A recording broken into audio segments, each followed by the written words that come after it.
The news that The Watch, the Discworld-inspired television series based on the works of Terry Pratchett, was being developed further brought the usual range of emotions to readers of this site.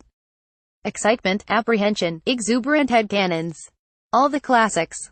Plus one commenter said they should cast Jason Isaacs as VMAs. And I absolutely cannot shake the idea from my head. The show has been in development since 2011, so the original article in Deadline wasn't a total surprise. However, co-writer Rihanna Pratchett has tweeted, "Always wait for the official sources, folks. Blake 7 was expected to be rebooted around 5 years ago, on the back of the success of Battlestar Galactica. That has, as yet, failed to come to pass. So, not to piss on your chips, the kind of thing that VMAs might have done prior to Guards, but it's worth waiting for this to be confirmed. Meanwhile, though, that gives us plenty of scope for frenzied speculation and chin-stroking think pieces. See also, all other events in the universe. The Discworld is a series of 41 novels, set in a medieval fantasy world rife with all manner of cultures, gods and monsters. The idea of adapting the novels for cinema had long been mooted, but Pratchett had grown weary of Hollywood. He dismissed the abandoned Sam Raimi We Free Men adaptation as Disneyfied, saying, it had all the hallmarks of something that had been good, and then the studio had got involved, and said that focus groups for a film of Mort suggested that they lose the death angle. Two things have changed in recent years that make moving pictures a possibility. Firstly, television has demonstrated that it can pull off the kind of long-form, big-budget series that the Discworld novels would necessitate. Secondly, Pratchett founded Narrativia, his own production company, in 2012. Since his passing, there will be no more Discworld novels, but the possibility for adaptations, spin-offs and tie-ins still exists. Hence, Narrativia are involved in this mooted Discworld TV series, the Rihanna Pratchett, Jim Henson Company We Free Men film, and the Good Omens series currently in production. Several adaptations were made for Sky. These adaptations felt like they were intended to take the plots from the books, abridge them for budgetary reasons, then turn them into festive fare. Broad brushstrokes Discworld, with mixed results. Then again, Discworld books are tricky things to adapt into a different medium.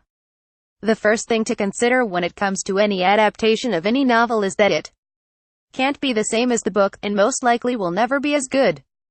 Part of the charm of the Discworld books is the omniscient narrator and the tangential footnotes, the details, and without a hitchhiker's guide type device it's hard to incorporate this into television. Then there are the series within the series, the multiple character sets who the books focused on. Rincewind, the inept wizard, Matthew Bainton, the Wizard University faculty, The Watch, the Lanker Witches, Death and his extended family, Moist Van Lipwig. Plus the way that these characters interact with the other sets throughout the novels. Turning to a random page in Hogfather, a novel in which Death's daughter Susan is the main protagonist, and we have the Watch and the Wizards involved, with dialogue that moves on at a lick despite being punctuated with descriptive prose. However, that's 20 books in. It's a rich story universe, to the point where the fact the world is on the back of 4 elephants on a giant turtle is essentially irrelevant, but that's been built up over time. Game of Thrones approaches its 8th and final series, which is definitely at the epic end of television. This approach is not an option for the Discworld books, not being written as one overarching story but 41 individual ones that occasionally overlap, plus the short stories. Adapting the novels in order brings several problems. Firstly, that the series takes a few books to move away from high fantasy parodies and into something more recognizable as the public perception of the Discworld books.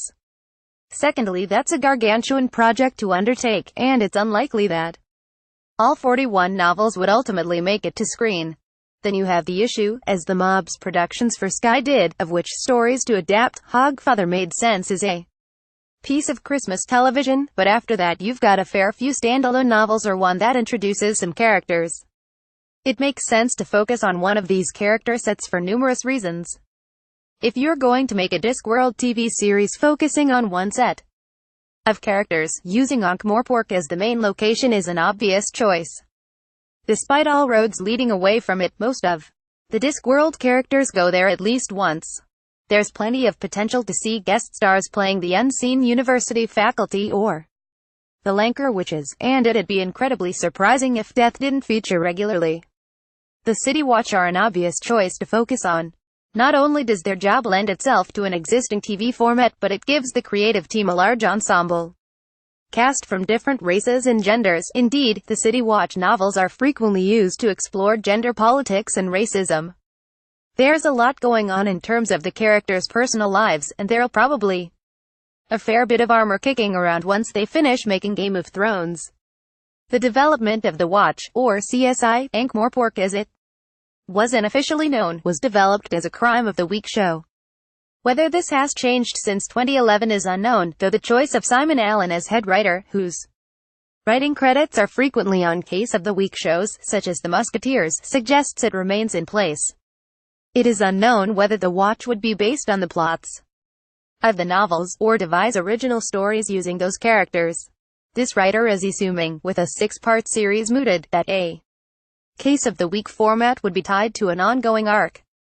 The idea of adapting the books directly conflicts with the information we have about The Watch, plus it will be easier fitting the setting and characters into a TV format than it would be to try to make the novels, written with such a well-known voice and style, into television.